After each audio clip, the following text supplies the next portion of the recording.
The gaming partner I had a secret crush on was severely homophobic. After I confessed, he left only a single comment, "Disgusting." Then he blocked me and deleted me from everything. Heartbroken and depressed until the first day of school, I had just greeted my rich roommate. Suddenly, his gaze darkened and he grabbed my wrist tightly. "Your voice sounds familiar. It sounds just like a very precious friend of mine." Liam Rivers' words stunned me. His voice was deep and pleasant, exactly like Shadow's. But Shadow, how could he still consider me a friend? He couldn't be more disgusted with me. My other two roommates just came back from outside. Seeing Liam and me pulling at each other, they thought we were about to fight. "Hey, why are you guys fighting already? It's only the first day of school, we're all roommates." Liam was very tall, standing at a full 6'3". Standing there with a dark expression, he was actually quite intimidating. Charlie and Gavin worked up the courage to pull us apart. Facing that heavy gaze from behind me, I pretended to be calm and explained, we weren't fighting. He mistook me for someone else. To break the weird atmosphere in the dorm, Charlie suggested we go to a grill near the university for dinner. At the table, every time I spoke, Liam would glance at me. When I looked back, he would subtly avert his gaze, leaving only a red ear tip visible. Gavin, being observant, noticed his strange behavior and asked in confusion, "Are you hot?" Liam drank his juice to cover it up. "No, it's just spicy." I lowered my head and my suspended heart finally settled. He definitely wasn't Shadow. Shadow could handle spicy food very well. Gavin and Charlie were childhood friends, so they made plans to go gaming that night. I needed to unpack, so I went back to the dorm first, but I didn't expect Liam to follow me back. I was squatting on the floor organizing my suitcase. Liam leaned against the bed frame and asked out of the blue, "Have you ever played Dawn Dusk?" A shiver went through my heart. I subconsciously denied it. "No, really?" Liam was relentless. "Let me see your phone. We don't know each other well, how can you?" Before I could finish, the phone in my pocket was suddenly snatched away. Liam unlocked it like a bully, pressing my finger down on the sensor. He carefully scrolled through the apps on my home screen. The cold light of the screen hit his face, and his eyes gradually turned cold too. I let out a sigh of relief. Of course, Liam wouldn't find the Dawn Dusk app.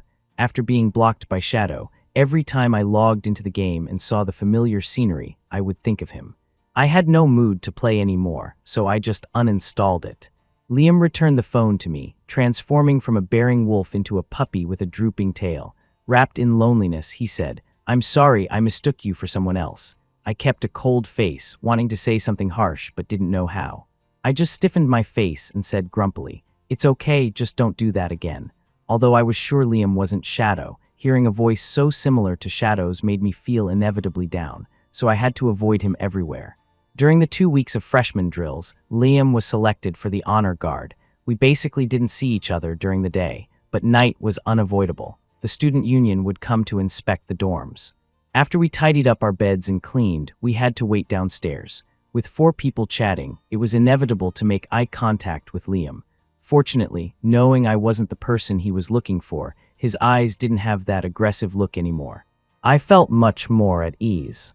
The first few nights were calm. Charlie was lively and good at livening up the atmosphere. Gavin was gentle. After cleaning his own area, he would come to help others. Liam looked unapproachable, like a rich bully. But his words and actions were polite, and he would crack jokes when chatting. He wasn't hard to get along with. Until the last night of the drills, the student union came for inspection. The person who came was particularly difficult.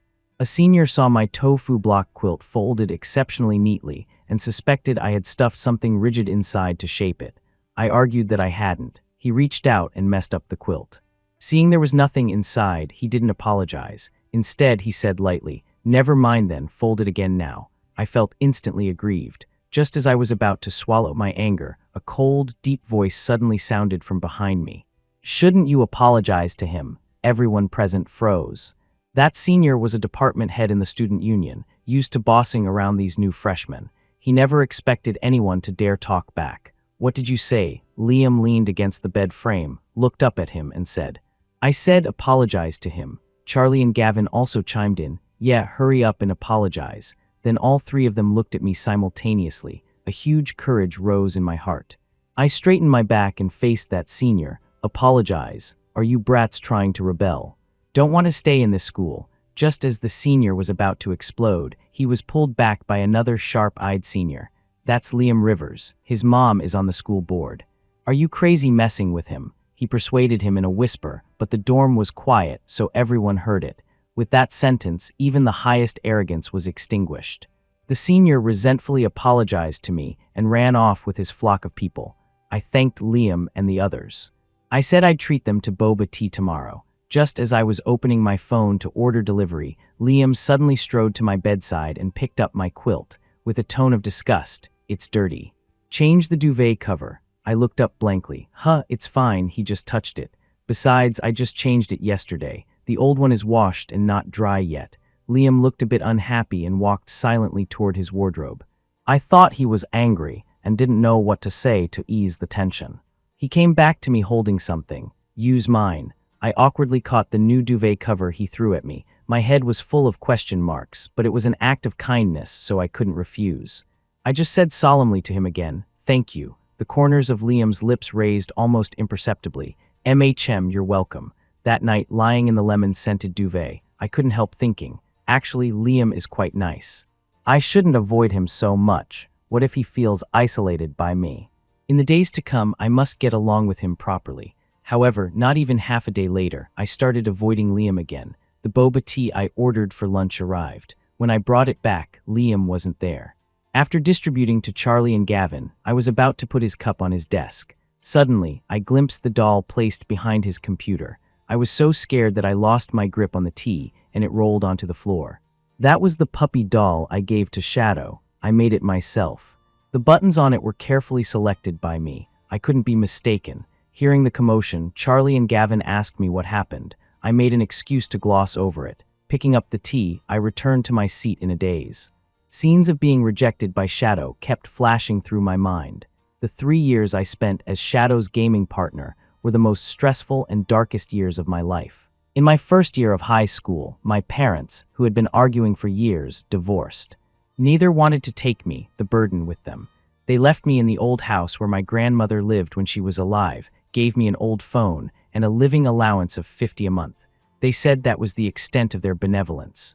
It was at that time I was attracted by the warm slogan of the game Dawn Dusk and downloaded it. The old phone was laggy, making my gameplay terrible. I got scolded by strangers on the first day. I didn't want to play anymore. Until I met Shadow that day. He didn't mind my slowness and patiently waited for me when we cleared levels together. When I was knocked down by monsters, he silently healed me from behind. After clearing the level together, I worked up the courage to add him. We were both high school students with similar schedules, so it was natural to play together. Learning that we both had divorced parents and no one to care for us, we cherished each other even more. By the second year of high school, tuition was due again. My parents had started new families and told me to ask the other side for money. They kicked me around like a ball. I thought it was pointless, so I didn't ask anymore. I would earn my own future. My grandmother had taught me how to make dolls. I planned to stay up late making some and sell them at a stall after school, but that meant no time to play games with Shadow. He had added my messaging app earlier to coordinate playing. After finding out, he wanted to send me money directly. Out of pride, I didn't take it. He changed his tune and said, "Then I'll buy your dolls." I thought about it and still refused. Me not for sale. Shadow, puppy rolling on floor.jpg me, but I can give one to you, me. It's the very first one. Shadow sent consecutive emojis of a puppy sticking out its tongue, a puppy somersaulting, and a puppy making a heart with its paws, but he still insisted on buying one. I had initially agreed. But when I saw the transfer amount he sent, I was too scared to accept it.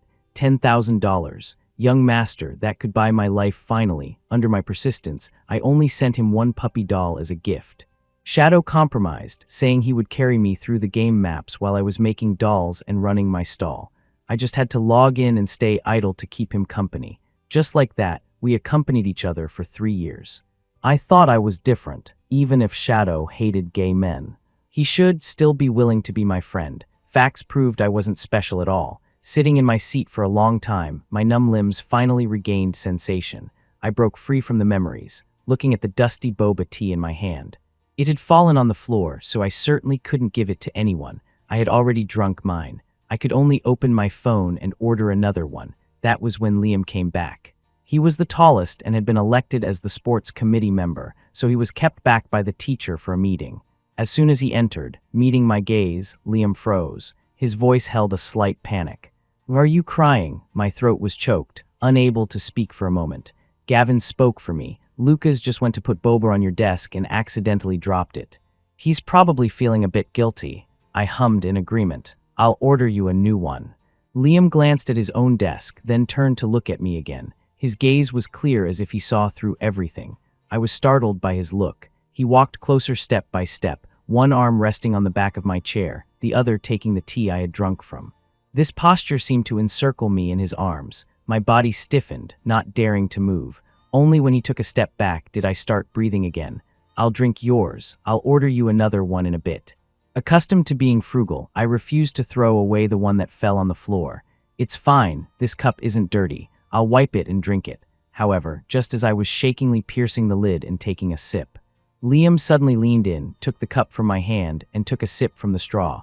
The action was so fast I couldn't stop him. "Suddenly feel this one tastes better. I'll order you another one."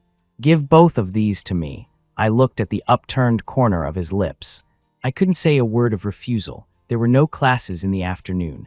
Gavin and Charlie went to play ball. Only Liam and I were in the dorm. I hid in my bed, still very uncomfortable. The air in the dorm seemed to thicken, making it hard to breathe. I opened the bed curtain, intending to go out for some air. Suddenly, I met Liam's deep gaze from his seat. I quickly looked away and stepped down the ladder. But because of nervousness, I missed the last step. Just as I thought I was going to sprain my ankle, my waist was firmly supported. I crashed into a mass of cold, snowy fragrance, wrapped tightly. I broke free almost immediately. Only when my feet stood on the ground did my floating heart settle back to reality. Thank you. After thanking him, I turned and practically fled toward the door, when my hand grasped the doorknob.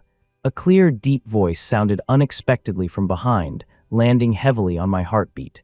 "Cass." I froze there, stopping in my tracks. It took a good few seconds for me to realize that Liam was testing me with my in-game name. I turned the knob, wanting to pretend nothing happened, and continue walking out. My hand was suddenly covered by a warm sensation.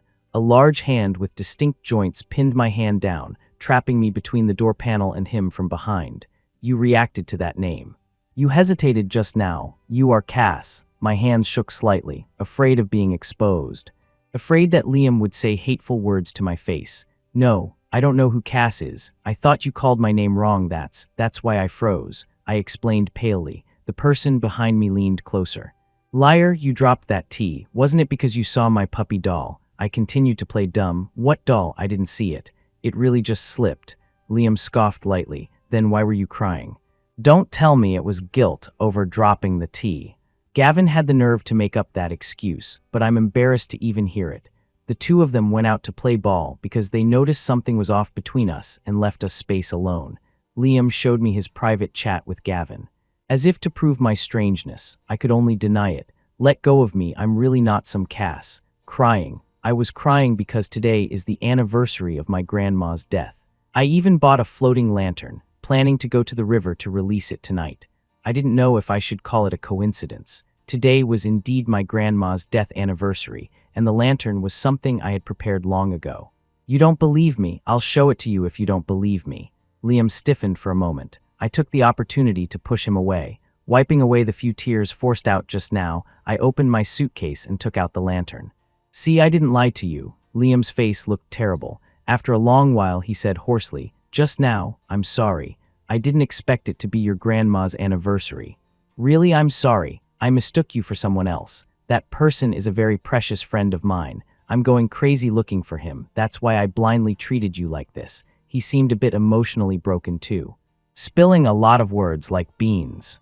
But I didn't believe the word precious coming from his mouth at all. If he really cherished me as a friend, how could he have so bluntly discarded me? After realizing I liked Shadow, I didn't dare to express my feelings to him. Turning 18 seemed like an age where I could be responsible for myself, but the senior year of high school was too special. Regardless of whether he agreed, spoken feelings would bring unpredictable consequences. After the college entrance exam, Shadow asked me where I applied, what major, and wanted to go to the same university as me. My heart suddenly started to stir. Yuri was our mutual gaming friend, closer to me, and self-proclaimed himself as my bestie. He said Shadow was two-faced, treating me completely differently than him. As a gay man with precise gaydar, he had long seen that I liked Shadow. He also concluded that Shadow liked me, so he kept urging me to confess. I still didn't dare. Shadow had been confessed to by guys in the game more than once, and each time he showed extreme disgust. What if, after speaking out, we couldn't even be friends? Yuri thought of a trick for me. After you confess, if he doesn't agree, just say I forced you to play a game. The game is, confess to the first gaming friend who comes online. When it comes to loyalty, Yuri really is the best. On the day of the confession, my limbs were numb with nervousness.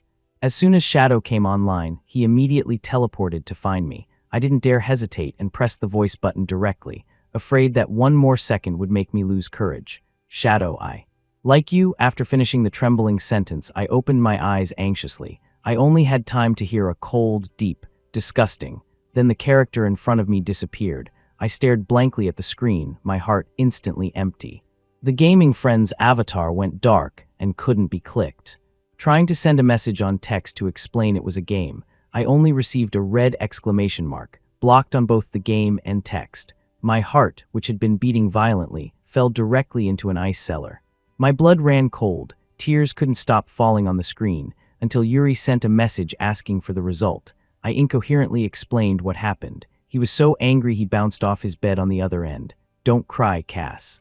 We'll delete him too. Never ignore him again. Let that dog of a man regret it. Yuri made a lot of sense.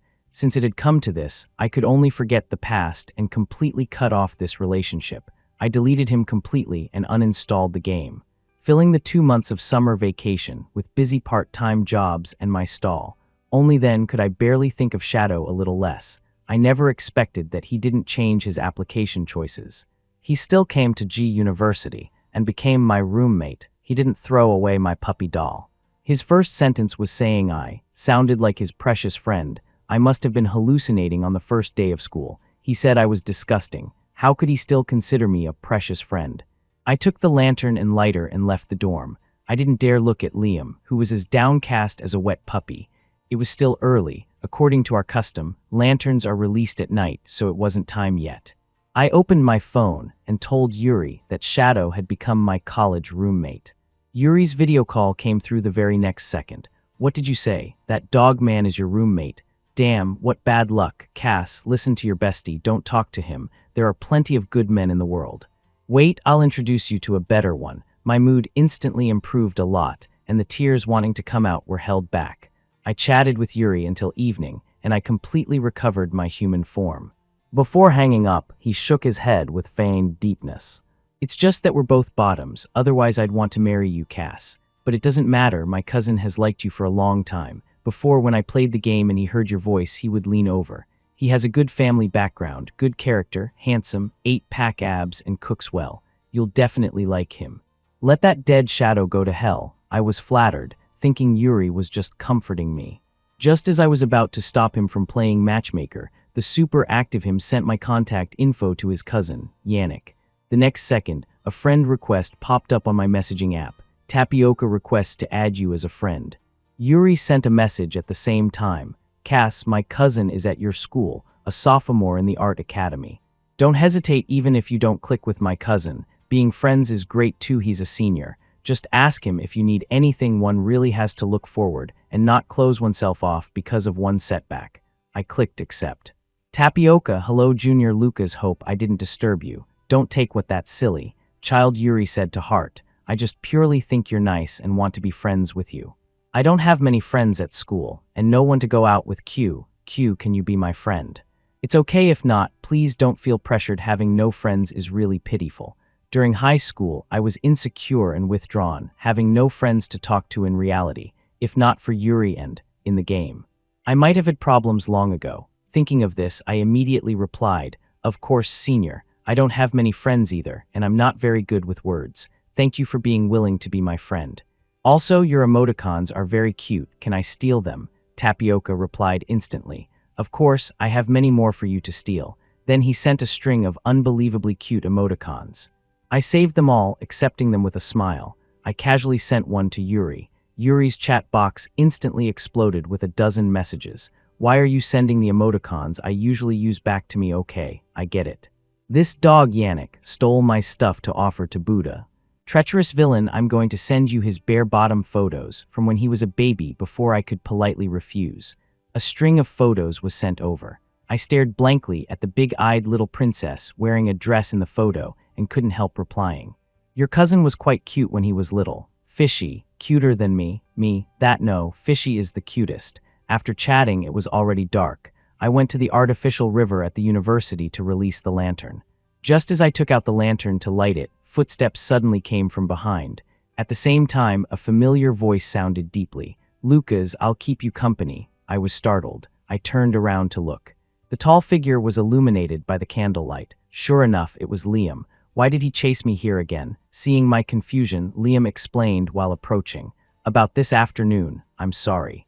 I heard from Charlie and the others that the riverside is slippery, so I came to check on you. I said lukewarmly, thank you. You can go. I'll go back after I release it. After saying that, I turned around to release the lantern. Ignoring the figure behind me that remained immovable as a mountain, I placed the river lantern in the water but didn't let go. My other hand circled my mouth to whisper to the flickering lantern light.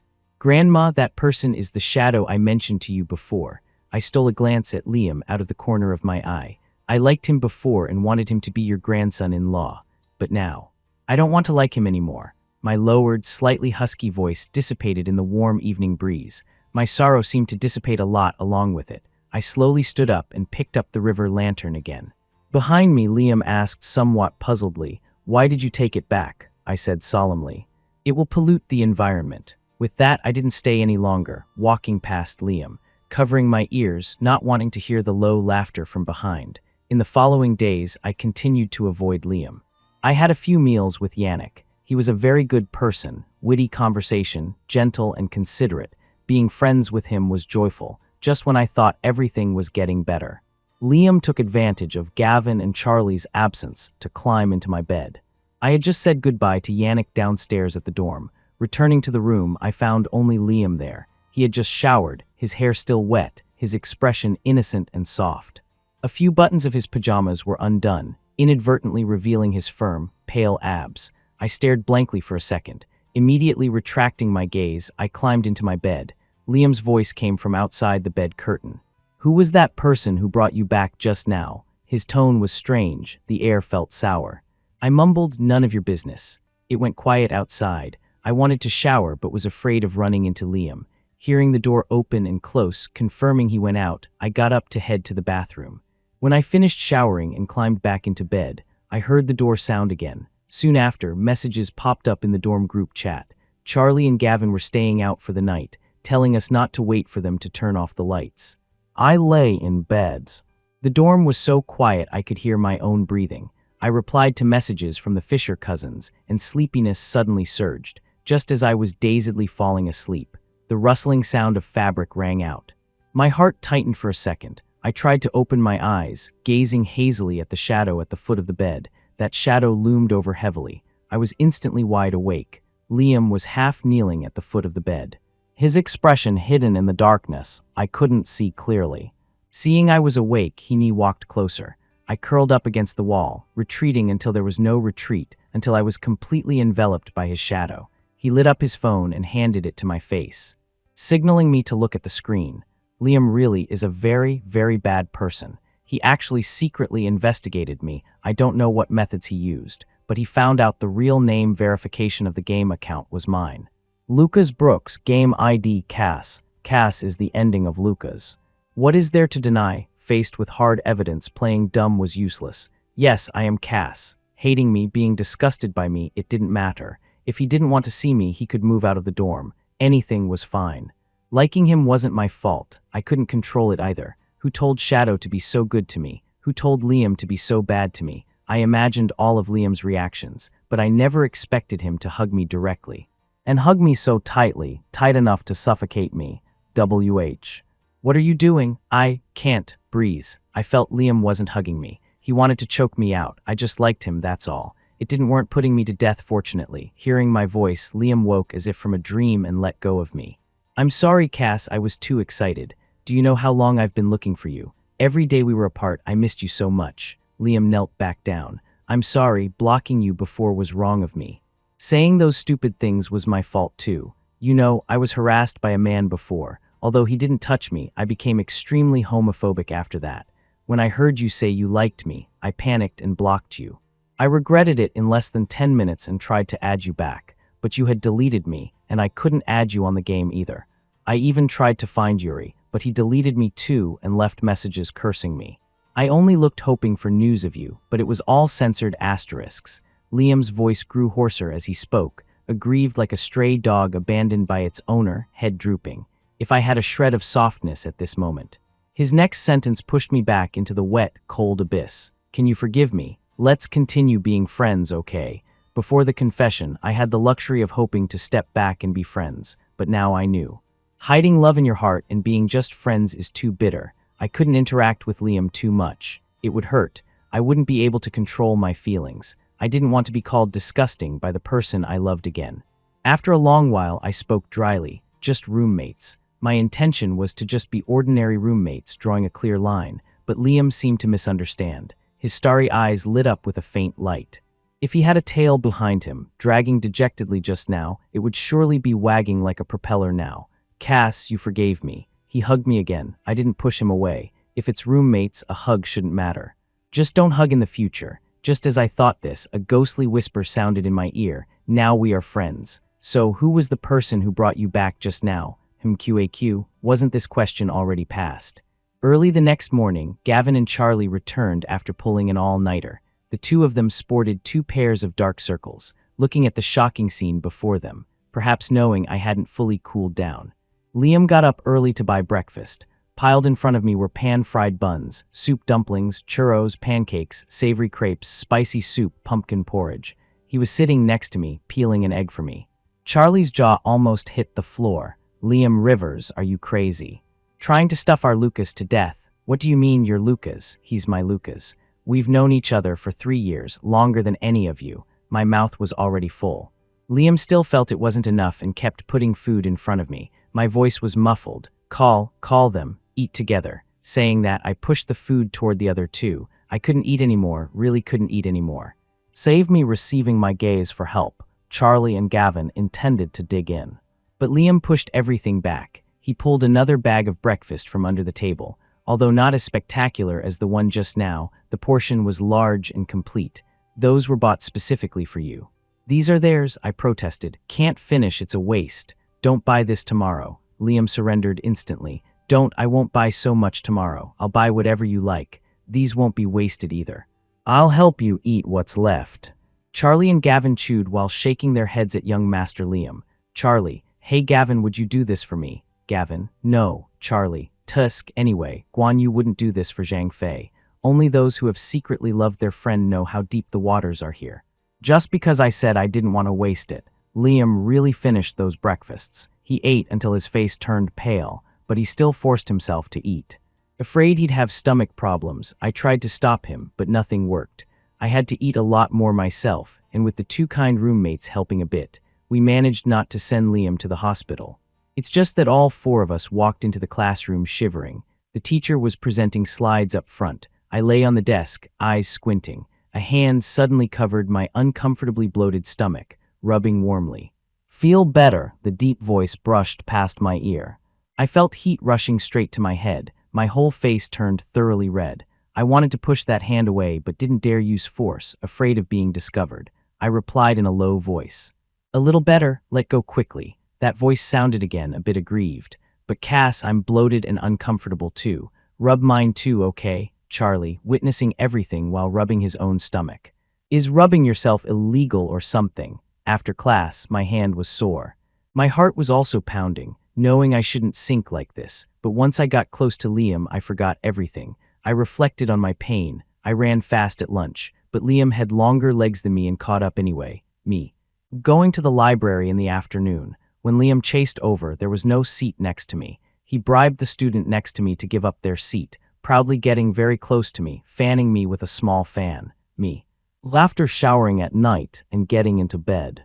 Liam knew to avoid suspicion and didn't follow. Then my phone started popping messages. Shadow, Cass, are you asleep? I can't sleep. Accompany me for a map run, okay? Me. No angrycat.jpg, I need to sleep, the other side typed for a long while, only to send a very pitiful sentence. Okay, good night, Cass, I'll go by myself. Another minute passed, I'm really going by myself. Another 5 minutes passed, so scared, no one with me, feels like the monsters became scarier, unable to bear at me. I can log in and stay idle, you hold my hand and run. I really need to sleep, Shadow replied instantly. Received puppysalute.jpg, I will take good care of little Cass Lucas. You're the best, Liam replied obediently, but acted dishonestly. At first he was just holding hands running. Later, seeing I seemed to have really fallen asleep, he switched holding hands to a Princess Carrie, just hugging me like that, huffing and puffing through the whole map. And outside the screen, watching the little figures cuddling together, I couldn't help tears streaming down my face. My heart felt like it was soaked in lemon, sour from the inside out. Clearly didn't like me, only wanted to be friends. Then why do these misunderstandable things, making me mistakenly think happiness had arrived, welcoming it with joy, only to be told cruelly again. All this was just my own sentimentality. Days passed quickly in my efforts to distance myself and Liam's encroaching advances. Final exams ended, and the student council organized a mixer. They said students from various colleges would attend. To get enough people, they were giving away school merchandise. Our dorm bought tickets late, intending to hang out together anyway, so we joined this mixer. The mixer was held at a lounge bar near the school, said to be opened by a kind-hearted senior girl from the council, declaring generously no funding needed. I had just silently worshipped the beautiful and kind senior.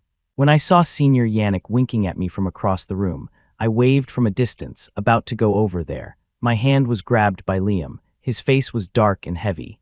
Is that the senior who brought you back last time? Cass, don't you think his smile looks ill-intentioned? Me, don't say that about the senior, he's very nice. I want to go hang out over there. I tugged my hand, held too tight, couldn't pull it out. Seeing my brows furrow slightly, Liam let go. He turned to call Charlie and Gavin. Let's go. Charlie, no thanks, bad vibes. Gavin, not being a third wheel. The two slipped away arm in arm. Liam's lips curled up slightly. See, they don't want to go there either. Let's find Charlie and the others. You can go find them yourself. I kept a wooden face. I'll go say hi to the senior first then. A hand landed on my shoulder. Yannick's gentle voice sounded from behind. Close at hand. Lucas, long time no see. It really had been a long time. Before, when Yannick wanted to ask me out, it was unexpectedly ruined by Liam. Where I couldn't see, Yannick raised an eyebrow provocatively at Liam. Come over there with me. They say there are games, very fun. Yannick pinched my wrist to take me away. Liam's expression, gloomy since earlier, became even more grim. He held my other hand, refusing to let go. Has the junior not been weaned yet, sticking to Lucas like this? If you want to play, follow along, we're not short of a seat. Yannick's voice was still gentle as usual, just the words used were a bit ear-piercing. Liam lowered his eyes and scoffed. The senior must have weaned early. No wonder you look obviously aged. Got wrinkles at the corners of your eyes, right? Who I stick to is none of your business. Cass is my friend. You're the one who shouldn't think about being a cradle robber. Don't think I can't see your filthy thoughts. 3 men tugging and pulling here was too conspicuous. It felt like everyone was looking over. Seeing another argument about to start, I broke free from both of them, both hands. Don't argue, just go play games together. Both of them huffed coldly. Looking like seeing each other one more second would shorten their lifespans. I was sweating, pulling one with each hand toward the booth. This table had both guys and girls. Some were Yannick's classmates from the art academy, looking quite familiar with him. But before, didn't he say he had no friends? The thought flashed by, I didn't think much of it, after everyone sat down. Someone suggested playing a confession game. Whoever was picked had to confess to someone present. If the other party refused, both had to drink as a penalty. If accepted, the two had to be lovers for a week. I felt the game was a bit intense, but refusing and drinking was an option, so it shouldn't be a big problem. Liam had no objections either. The first few rounds were safe. Basically all failed confessions and drinking penalties. Some, afraid of making the opposite sex awkward, confessed guy to guy or girl to girl, deliberately accepting the punishment. When it got to the last round, my heart settled a bit. Thinking it was the last round, I shouldn't be that unlucky. As a result, the pointer turned to me. Seeing it was me, I subconsciously looked at Liam for a second. The tragic scene of the last confession game instantly flooded my mind. If I chose Liam, he would definitely reject me. Then we just had to drink a glass of wine. But I didn't want to be rejected by the same person a second time. Liam saw Lucas take a tiny peek at him. He had a premonition that Lucas would definitely choose him, just as he straightened his back, curled his lips, and prepared fully to be chosen. The person beside him stood up but didn't face him. Instead, he turned to the other side and picked up the wine glass. "Senior, I like you. Do you accept my confession?" Two sentences cut into Liam's heart like knives, in his ferocious, somewhat shattered gaze. The sanctimonious Yannick put his arm around Lucas's shoulder, voice cheerful and light. "I accept I like you too, baby." Liam's eyes stung, stabbed bloody by this scene. He stood up abruptly and walked away. Even one more look, and he felt he would go crazy. Probably unable to resist dragging Lucas back and locking him firmly by his side. But why have such crazy thoughts? Liam didn't understand. He said it himself. He considered Lucas a precious friend. Do friends have such crazy thoughts about friends? I knew Liam walked away angrily, but I held back and didn't chase him. Friends should have their own lives, their own space. He was the one who wanted to be friends, so what kind of anger was he in now? The mixer ended. Yannick went to the underground garage to get the car, taking me to stay at his place for the night. Yuri was there too. This was our first time meeting in person. Waiting under the street lamp at the intersection, I let out a long breath, watching the ethereal mist rise before my eyes. When the mist cleared, Liam's angry face suddenly appeared in front of me. Before I could react, I was dragged by the waist into a nearby deep alley, a corner where moonlight couldn't reach. He pinned me against the wall, asking hoarsely and repeatedly, "Why didn't you choose me?" I froze for a moment, then asked coldly in return, "Why should I choose you?" Liam seemed to have his throat choked. It took a long while to find his voice. "If you chose me, I wouldn't accept, and there wouldn't be all this trouble afterwards. Don't you know what intentions that Yannick has for you? A guy like him just wants to take advantage of you through the game, doesn't he?" I stared fixedly at Liam, who was on the verge of rage. Voice unable to hide exhaustion. "Senior Yannick isn't that kind of person. He is Yuri's." "You trust him that much?" Liam instantly bristled, like a male lion whose territory was invaded, roaring to tear the enemy apart. "Waiting there just now, were you going home with him? Are you stupid, Lucas? What if he bullies you? I'm also FC King pathetic. You rush to be bullied. What use is my stopping you?" My body seemed to lose warmth in an instant, as if my heart had been dug out, thrown directly onto the cold street, shattering straight amidst ice and snow. Actually, when I confessed just now, I shook my head at Yannick to signal him to reject me, but he seemed not to see it and agreed anyway. But there was no need to say any of this now.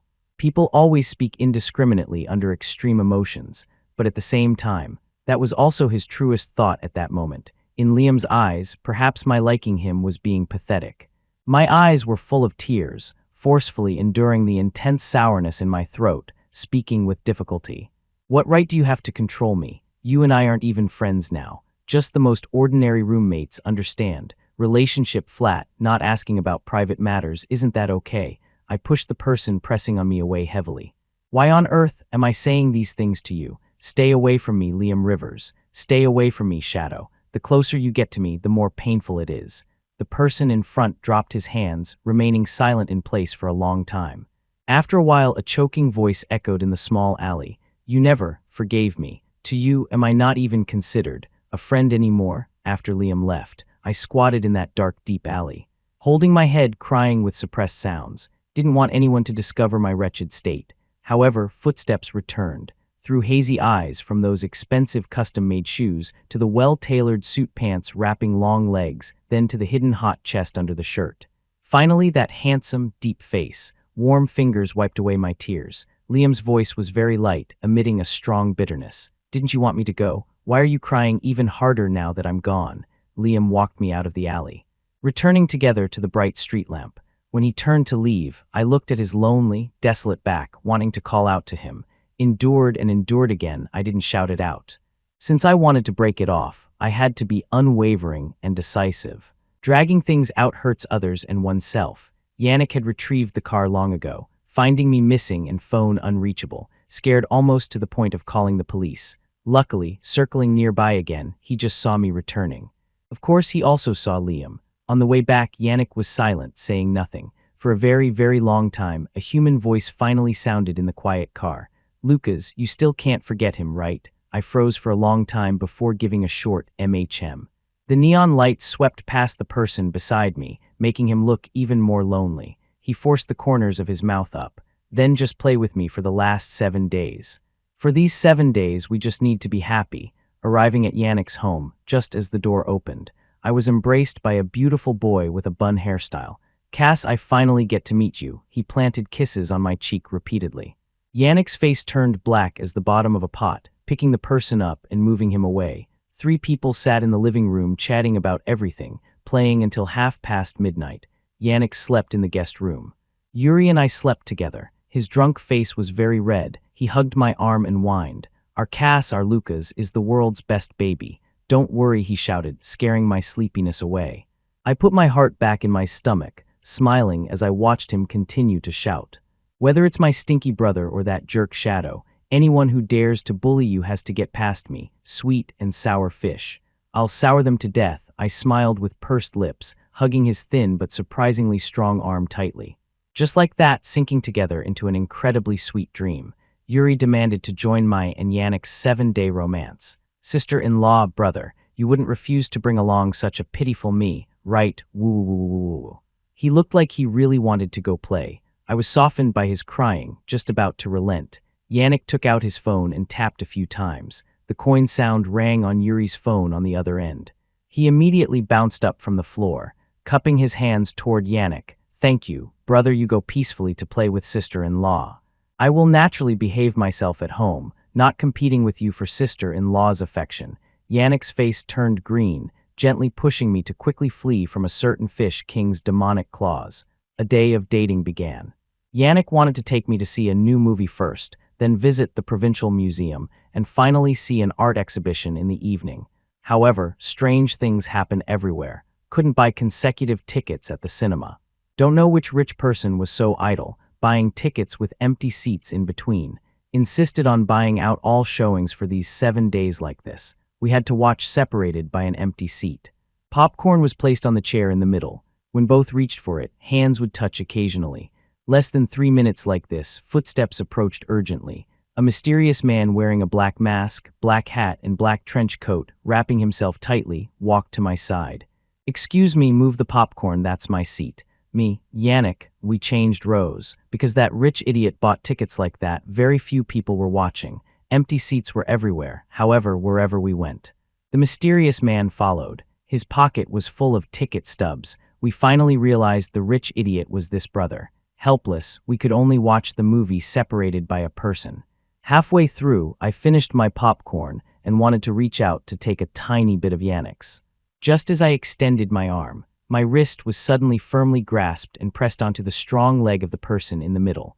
I wanted to scold this pervert, but met those familiar narrow eyes under the hat brim. I silenced instantly. Yannick still heard the commotion, turned his head to ask me, Lucas, what's wrong? Wrist being rubbed. A sense of shame crawled all over my body from that inch. Nothing, I spoke with difficulty. The force on my wrist tightened. I used a lot of strength, struggling for a long time before breaking free from that demonic claw. For the next hour, I didn't dare reach toward Yannick again. The following museums, art exhibitions, lunch, dinner, all had the mysterious man's figure. As long as Yannick and I got slightly close, someone would create obstacles. Even the car going home had a familiar black Porsche Cayenne following not too far behind. The second day, the third day continued like this. Rain or shine, someone tirelessly stared dead at Yannick and me, afraid we would engage in improper conduct in broad daylight. On the 5th day, Yannick finally couldn't bear it anymore, yanked off a certain someone's black baseball cap. Liam appeared in front of people with messy hair, unhurriedly picking up the hat, patting it, and putting it back on himself. Starting with Liam Rivers, you are an animal. The two amicably exchanged greetings about each other. Until Yannick said a sentence. Liam Rivers, you like Lucas, don't you? Liam's bristling fur wilted, instantly dying down. Yannick continued outputting, what straight guy homophobia, what just friends? Is this how you do friends? Stop being stubborn. If you're a man, compete fairly. Liam looked at me silently. I suddenly didn't want to stay anymore, pulling Yannick to leave. The next second, a somewhat trembling shout came from behind. Yes, I like him. I like Lucas Brooks. Cass, I can't stand you being better with others than with me. Neither men nor women work. I want to kiss you, hug you, want to be with you every minute and second. Doing nothing is fine too, as long as we are together. My spine was terribly stiff. Endless roaring in my chest. Why am I so easily softened? How come a sentence or two makes me want to believe him again? Really want to bet another round? Can I still afford to lose? The last 2 days, I went back to the dorm, intending to take the sewing kit I didn't take before back to Yannick's, to make a doll for each of them as farewell gifts. Just as I gathered everything to leave, the dorm door clicked. Liam entered with red eyes. When closing the door, he even locked it. I didn't know how to face him like this. Heart full of fatigue. What do you want to do now? His eyes full of stubborn unwillingness. You haven't given me an answer yet. I have to follow you. My heart had long been churned into porridge by him. I didn't even know the answer myself. How could I give him an answer? He sharply glimpsed the familiar sewing kit in my hand. What are you doing taking these things? Going to make dolls for Yannick. I forbid it, I huffed coldly. You have no power to forbid. Move, I want to go out. If you gave one to me, you can't give one to him. The soft chestnut-colored puppy was held up in front of me by its owner. You don't love me, do you not love it anymore either? I admit. Liam's sentence hit the softest part of my heart. I will always be moved by that puppy doll from back then. Every stitch in the doll held my most innocent and clean affection. I hardened my words, but my voice softened. I'm not only giving one to Yannick, but also to Yuri. Yannick is Yuri's cousin. They are both my precious friends. I poked the little cloth dog. I'm giving dolls, but the meaning is different. It is the special one. Liam was still guarding the door, like a giant dog baring teeth protecting its home, looking not very bright. If you block me again, return it to me. I threatened again. The person in front finally understood my meaning at this moment. If I don't block you, I don't have to return it. If I don't return it, I am still the special one. I am special, the day seeing Yuri off. I hugged him for a long time before separating, agreeing to meet next time. Yuri was my age but had been held back a year, so he was a grade below me. So he made a grand ambition to test into the same university as me. Once in, he'd help me kick the stinky shadow and punch Liam Rivers. The person predestined to be beaten followed far behind us. Seeing Yuri and me hugging goodbye, he clenched his fists. Seeing Yannick ruffle my head, he dashed to rush over, stopped in his tracks by a look from me.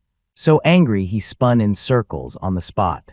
After everyone left, he slowly came to my side. I looked at the large suitcase he was holding, and the bulging travel bag on his back. My head slowly typed a question mark. Your home is far, takes a long time by high-speed rail. Why aren't you going to the station yet? Liam's face was full of pitifulness. I don't have a home anymore. Take me to your home, okay? Can I say I don't have a home either? Two people couldn't piece together a complete family. I walked toward the waiting area, dropping a sentence. Then follow, I can't chase you away anyway. Liam immediately followed my steps, pulling his suitcase happily, like a dog smelling meat. Liam played cuckoo in the nest. Stuffing himself into my home, occupying half my bed, half the bathroom, half the desk, half the small vegetable garden. This was half my home, but he was still greedy. He wanted to complete me too. At night, he stole more than half the bed, pulling me into his arms. He crowded my ear, asking warmly, Cass, what is our relationship now? Woken up by his fussing, I said grumpily, friends. The person beside me instantly went silent. I waited with eyes closed for a while. Suddenly, a few warm spots landed between my eyebrows. Splash, splash, then flowing down my cheek and neck. I opened my eyes, watching Liam's handsome face crying like pear blossoms bathed in rain. Besides those falling on me, there were bean-sized tears held in his eyes. About to drip but not dripping, extremely pitiful. Don't want friends. I hate the word friends to death. Liam blinked, dropping 2 more hot tears on my brow. As long as we aren't friends, I'll do anything. Being your dog is fine too. Looking at this scene, I found it cute and funny. I picked up the little cloth dog by the pillow with one hand. One real dog is enough with this one. So don't enter the animal realm for now. Don't be a dog. My voice was soaked with a smile. Liam received the signal and asked, pushing his luck, then what can I be? I thought for a moment, suddenly turning over to show him my back. The person behind gently shook my shoulder. Give me a title, any title works, so I said, unable to bear it. There's a boyfriend position vacant, do you want it? The shaking stopped suddenly. The person behind seemed hit by a huge surprise, taking a long while to rub up dizzily, nibbling and biting my earlobe. I want it from now on, whether it's a dog, or boyfriend, or husband, or anything else, only I can be it. The gaze of the little cloth dog at the head of the bed suddenly became disdainful. Stealing even a dog's status, you are the real dog, man. Moonlight was hazy, the old bed creaked. Finally overwhelmed with a boom, it collapsed. A hoarse voice shouted weakly, "Liam Rivers, you pay." For my bed, a rough, deep voice answered tightly, "Pay, pay, pay, I'll pay wifey a big one." "Let me finish first, okay?" Hearing this, the other person's voice shook with fear. "Didn't we? Just finish, how can you?" The escape route was blocked. Shadows on the wall rose and fell like ocean tides, soon dragging the person back into the deep sea. The end.